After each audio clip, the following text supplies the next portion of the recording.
Kanongere mbaha ikaze rero, karibu ku ijambo ry'umwimerere, mbaha ikaze ku ijambo ry'umwimerere, karibu Jeremy Muhirwa. Shalom Bashem Adonai Elohim Elohei Avraham Yitzhak Yaakov ba Yeshua HaMashiach maze anachnu chrochim lilchot hayom. Ese niki tugiye kureba uyu munsi? Tugiye gukomeza bwa buhanuzi bwa Irani na Israeli, turebe uko Irani igomba kwifata muri ibi bintu. Ubushize uko twageze aho twavugaga uko Irani Israeli ishaka kwizana mu ntambara, aho Irani yakomotse, tukaba tugeze magenga naho bariya bita Abayisiraheli uyu munsi aho bavuye, impamvu bashaka Irani ni ukubera iki. Niba rero utarebye iyi video ya mbere, usubira inyuma, nayishyize ku mugereka, ugenda uyirebe kugira ngo usobanukirwe noneho iby'ubuhanuzi ikijya mbere. Mbere yo gukomeza rero nanone nk'uko bisanzwe, maze mbashimira bakomeje kwiyandikisha, subscribe. Nawe utariyandikisha, subscribe.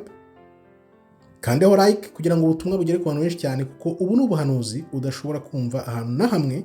Nibwo buhanuzi uko buteye tugendeye ku bya kera, atari by'uyu munsi babeshya uko bwije nuko bukeye. Kandaho like rero kugira ngo dukomeze. Wiyandikishe hato ibintu nibikomera ntuzavuge ngo ntiwabimenye. Dukomeze rero. Uziko twatugeze hamwe Imana yashyize umwuka ku mwami Cyrus ariwe Kuro kugira ngo atahukane ubwoko bw'Imana bujye kubaka urusengero rwa kabiri i Yerusalemu. Niho twatugeze. Ese tuvuga ko dushyigikira Irani cyangwa se Edom ariwe Esau? No, muri bose nta numwe dushyigikiye. Twebwe ahubwo turi ku ruhande rw'ubwoko bwacu, ubwoko bw'Imana bwabuze, dushaka ko bukanguka kugira ngo busane n'utware isi igira amahoro. Kuko iyo Israeli nyayo iri ku ngoma iyoboye, ubwoko bwose butuye isi bubyungukiramo. Uribuka neza mu mwaka wa 2011 uwari perezida wa Iran icyo gihe witwaga Mohammad Ahmadinejad yabwiye Amerika ati, ese kuki wigira umupolisi w'isi kandi tuzi neza ko ufite ubwoko bw'Imana, ubwoko bw'Imana bw'abirabura ukaba bwica urubozo? None se sha ni wewe ushaka kwigira umupolisi utanga ubutabera ku isi koko? Tuyoboye ibyo ukorera ubwoko bw'Imana uri aho ngaho. Wibuke ko ubwoko bw'Imana ari Yuda, bariya birabura bari muri Amerika. Dusubiye inyuma rero muri Bibiliya mu gihe cya Esiteria, bigaragara neza ko aba bantu bazi neza ko Persia ari yahoze ari Medes na Persia. Uyu munsi akaba ari Irani yatabaye ubwoko bw'Imana. Icyo gihe urabyibuka, kandi ayo mateka barayazi neza. None uyu munsi bari kubwira Irani, uko mwatabaye ubwoko bw'Imana kirya gihe turabizi, mugomba kuza muri iyi ntambara tukivuna aba bantu kuko bari kubyutsa umutwe, ya ntare iri kubyutsa umugara, muze tubahashye. Irani kanga. Irani no kukiyanga iravuga iti, oya ngewe nzi ubuhanuzi neza icyo buvuga, sinshaka kujya muri iyo ntambara. Irani rero ya mateka irokora ubwoko bw'Imana irayafite. Edom ariwe bazungu ariwe Esau bakabwira Irani, ugomba kuza muri iyi ntambara tukivuna iyi ntare iri kubyutsa umugara, aribo bari abirabura Yuda bari muri Amerika, buriya bwoko 10 nabwo bwaburiye muri Afurika. Tugomba gusoza ibyo twatangiranye. Wibuke Kuro amaze gufasha ubwoko bw'Imana gutaha iwabo, hashize imyaka myinshi cyane. Urabona ibihe byarahise birahita. Noneho bamaze gusenya Yerusalemu muri 70, Abaroma nyuma nyine Abaroma baraje barayobora, bayoboza inkoni y'icyuma, bayobora igihe kirekire, ubwami bwabo bwatinze kwera kabisa. None uko butindaho niko bakoreye iyozabwonko ibihugu byose by'isi. Nuko nguko bakoze iyozabwonko na za Irani barazihindura, ibihugu byose babihindura nyine babishyira anda chini ya ulinzi nyine. Noneho uko kuyobora amahanga Abaroma niko kwatumye ibihugu byose nyine noneho bibakurikira. Urumva? Nuko na Irani n'ibihugu za Irani nazo zaje muri uwo mugambi wo kugambanira ubwoko bw'Imana, noneho ubwatataniye ku buryo aho umwirabura ari hose wibaza impamvu kuki umwirabura yanzwe iteka. Abantu bose ubona aho bari babirabura bibaza kuki abazungu banyanga, nabakora iki bimeze gute? Kumbi ntibamenya ko bifite imvano kuri aka gambane bakoze nkuko tugiye kubireba. Irani rero bayifatiye ibintu bikakaye, imyaka n'imyaka, ariko iranga yanga kuva kwizima. kuko irashaka kwiyanduza ngo igambanire ubwoko bw'Imana. Irani izi neza uko ubuhanuzi bugomba gusoza. Irani ifite ubuhanuzi uko bwanditse, biriya turi tubabwira ngo Putin yerekana ko abirabura ari bo bwoko bw'Imana, biriya bihugu byose byahariwe bizi ubwoko bw'Imana ko ari bo birabura.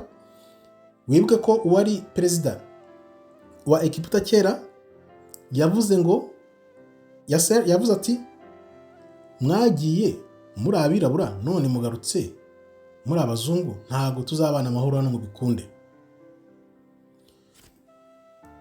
Ubwoko bw'Imana rero Irani izi ko buzasubizwa ubutware byanze bikunze, ni igihe gusa, kuko bari abanya-Irani bazi neza ko Imana ishobora byose, Abraham, Isaka na Yakobo, igomba kuzohereza Kristo nawe akaza kongera kwimika bwa bwoko bw'Imana bamenesheje bw'abirabura. Ibi bintu biraje kandi birashimishije ku muntu byumva. Kandi rero Kristo icyo azamuzana, azaje noneho gutsinda ubutegetsi bwabo bwose burundu. Ni ukuvuga ngo bari kwitegura kugira ngo batanguranwe. Kristo nanaza ntazasanga hari ikintu kimwe cyarokotse, yaba icy'ubwoko bw'Imana yaba gukunda Imana, nta n'umwe warokotse. Kubera iki? Baravuga bati okay, twihutije ibintu tukabateramo ibimenyetso, uvanyemo izo nkingo babateye, noneho tukabashyira muri ibimenyetso ku buryo tubahindura ntibabe bakiri abantu buzuye 100%. Kristo anagarutse yazasanga nta muntu n'umwe nyawe usigaye ku isi. Ariyo mpamvu Bibiliya itubwira ngo iyo minsi itagabanywa, itagirwa migufi mito, nta cyitwa inyama gihumeka cyari kuzarokoka. Niyo mpamvu rero ijambo ritubwira gutyo. Ubona Netanyahu yasheze cyane kuko igihe kiri kubacika. Niyo mpamvu ubona bari gushyiramo ingufu zikomeye cyane kuko igihe kiri kubacika. Ese nk'uko mora nkubaza igihe cyose wakumira ubuhanuzi, ntushobora gukumira ubuhanuzi ngo bishoboke. Niyo wagira ute? Ntibishoboka. Irani rero iri gushaka kwepa intambara. None Edom aribo bazungu bakavuga bati no, Yuda yarabyutse kandi kera tugambana ngo tubarimbure kugira ngo batuzongera kuba igihugu nkuko biri muri Zaburi 83, namwe mwari kumwe natwe. None rero ubu nibwo mushaka kutwihakana, mugomba kuza muri iyi ntambara. Irani rero gukomeza kwanga kwayo kujya muri iyi ntambara nibyo biri kwiteza ibibazo byose mubona. Ugomba kuza muri iyi ntambara, niko abazungu bari kubabwira. Noneho impamvu bari kuyataka nuko yanze kwifatanya n'abazungu kugira ngo babigenze gute, bakomeze bagambanire ubwoko bw'Imana. Wibuke Putin yageze kuvuga ati kugira umwanzi Irani ifite nuclear ntacyo bitwaye. Igikomeye cyane no kugira umwanzi Irani iri ku ruhande rw'abanyaburayi rw'abazungu. Niko Putin yivugiye ubwe, sinzi kubyumva aho ngaho. Afazari Irani yagira nuclear ikabaho, igakomera, igakora ibyo ishatse, ariko igikomeye cyane Uburusiya bubona nuko yabiri ku ruhande rw'abazungu. Irani rero urumva isa nkaho ariyo ifite urufunguzo rwa kiriya kibazo, kuko nyine nizo ukuntu byagenze. None rero nkahita nkubaza, iriya NATO, uriya muryango w'abanyaburayi wa gisirikare, kuki bawukoze?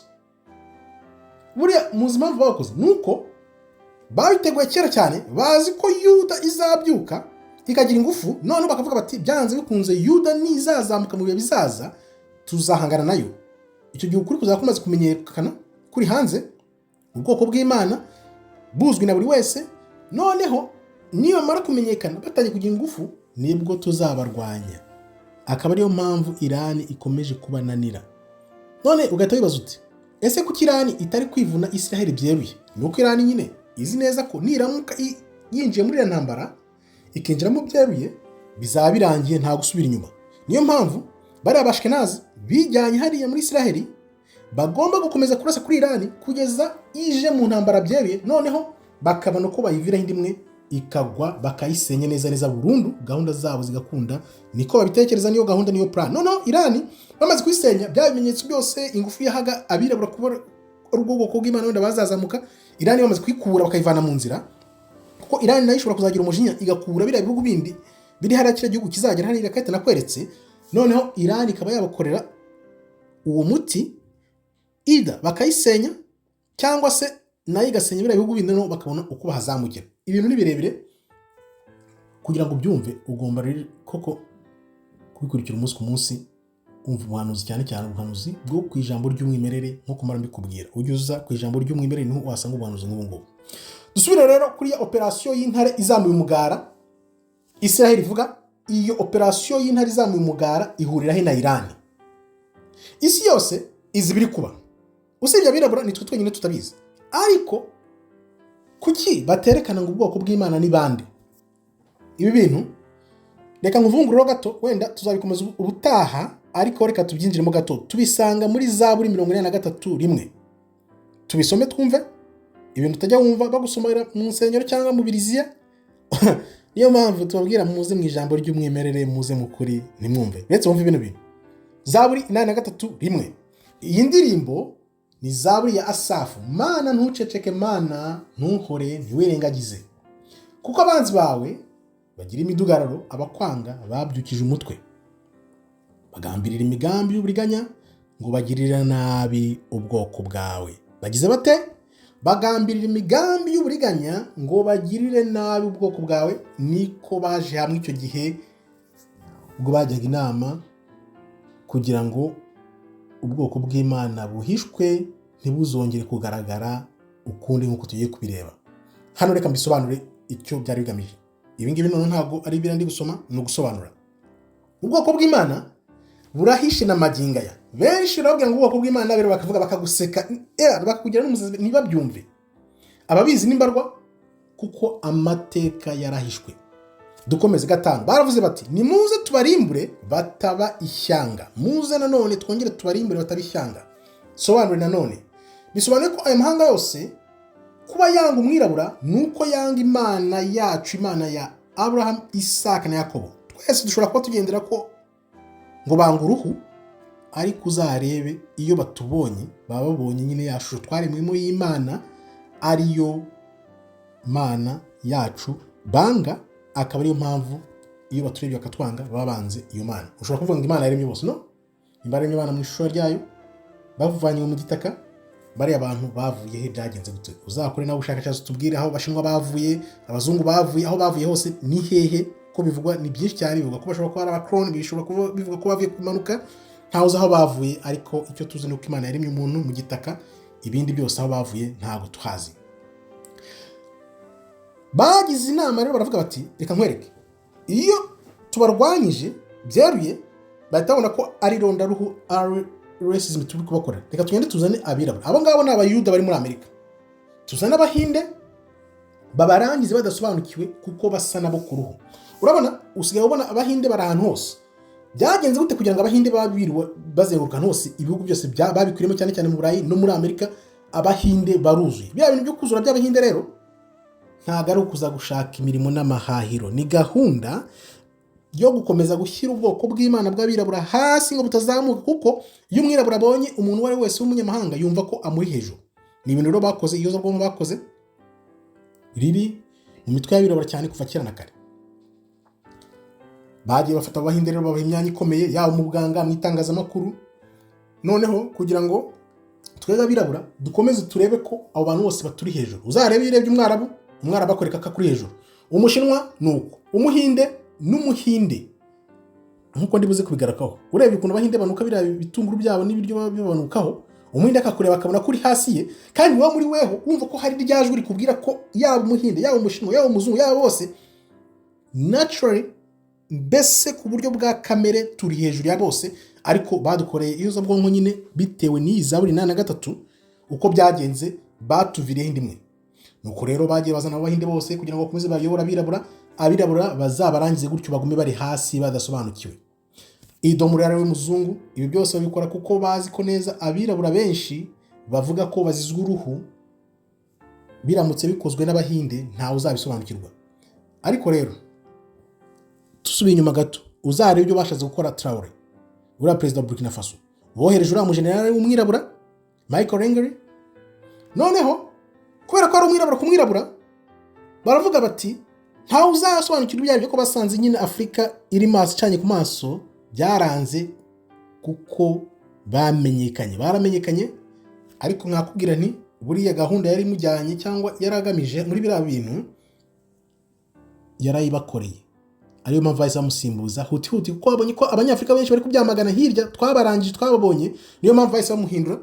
Ariko nyine urumva ko niyo gahunda, tubateze bene wabo basa ku buryo tubarangiza rwihishwa hatagize urabukwa n'umwe.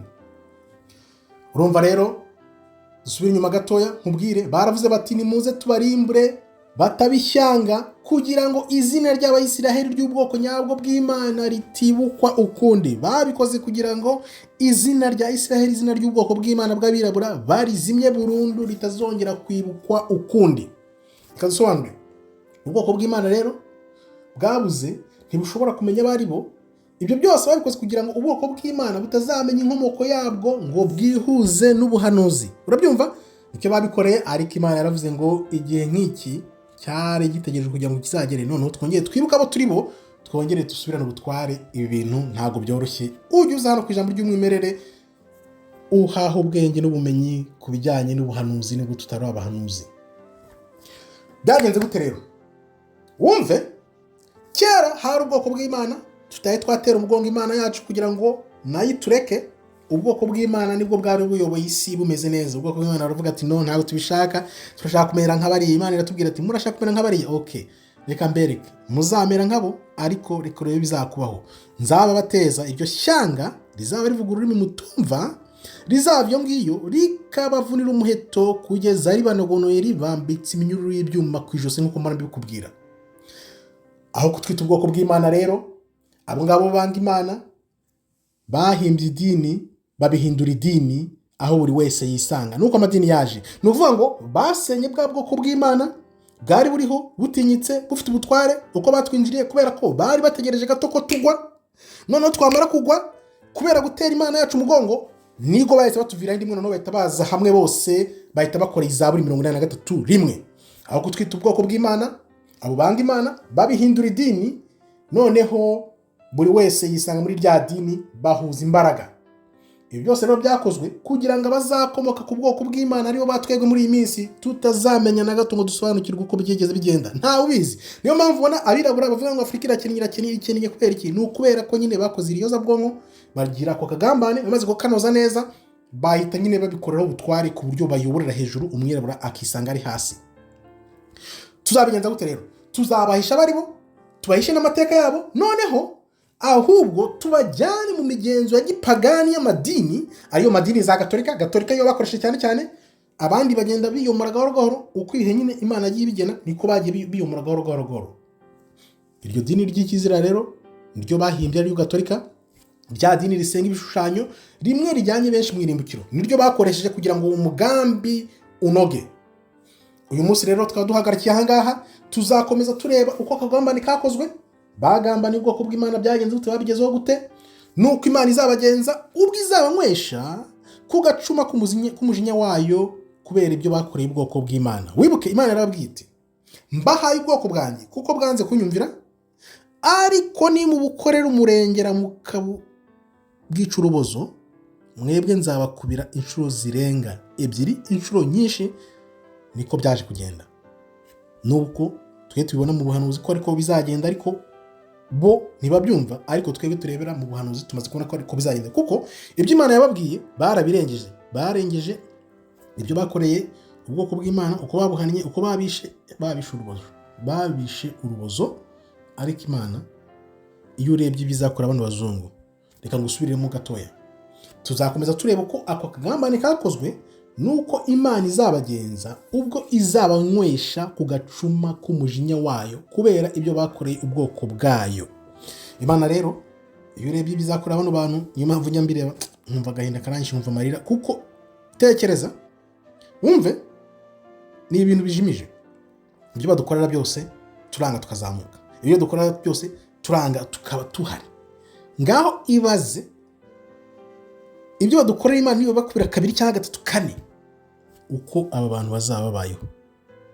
Bizaba kuko biranditse, ya mu bitabo byinshi bya Bibiliya, ya n'ibyahishuwe birimo, ubisoma urebe aba bantu iby'Imana izabakorera kugira ngo ubutware buzabaveho, butugarukeho.